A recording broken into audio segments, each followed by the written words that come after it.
Hello everyone, today's our topic is ways to develop learners' creativity. Creativity is a valuable skill and there are common strategies teachers can use to help students develop it.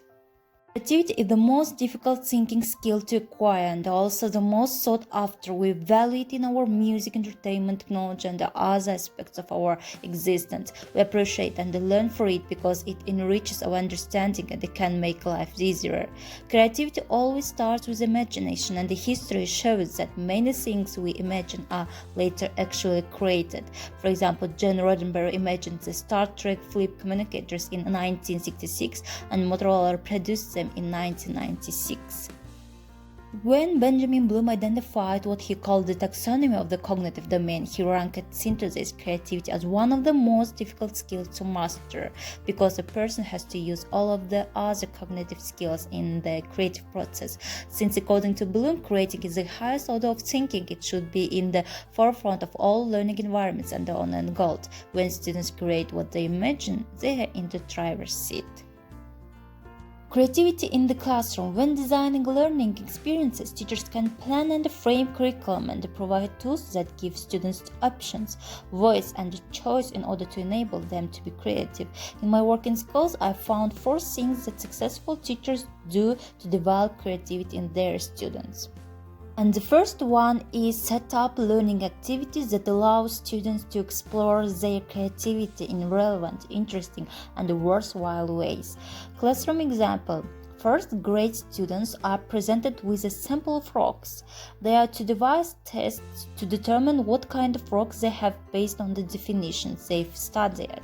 Students find their own ways to determine differences in hardness, color, and shapes. Another classroom example, a kindergarten class creates a new illustrated book each week that celebrates a different member of the class or an adult at the school. Each book is full of pages drawn by each student. They have the full liberty of depicting what the person likes and how they perceive him or her. And the second way is value creativity and celebrate and reward it. Classroom example. Third grade students are learning about polygons, and to see if they know the concept, the teacher takes them outside and gives each student a sidewalk chalk.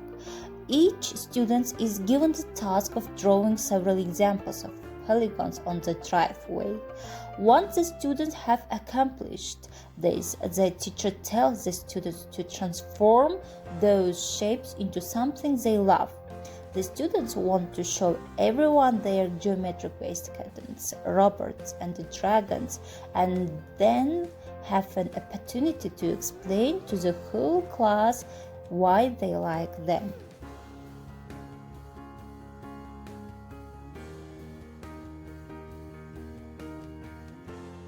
The third way is teach students the other skills they need to be creative. Classroom example. A second grade class is learning about the concept of freezing. The teacher asks one question to get them started. Does only water freeze? The students then design an experiment to determine what other things freeze. The limit is that they can only use what they have in the classroom at the time. The students come up with a list of things that they will leave outside to see if they freeze: water, juice, vinegar, glue, glass cleaner, toothpaste, and paper. Some suggestions they decide are already solids and shouldn't go outside: pencils and books. The next day they discuss their findings and have engaging conversation about why the pepper is stiff and the vinegar has not frozen. The initial discussion among students about what might freeze fosters skills such as advocating for one's ideas and compromising.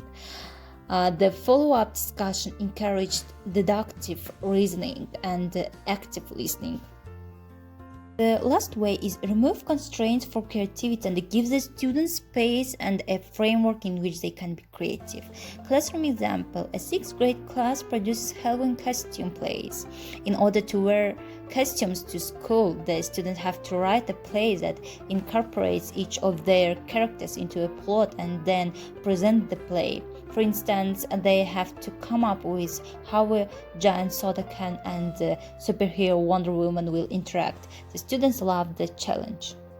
We learn by doing. Imagination and creativity are the traits that fuel the future. Both serve to inspire students and should be integrated into every part of learning. In planning and designing learning for students, this we know. Teaching students how to think is more important than teaching students what to think.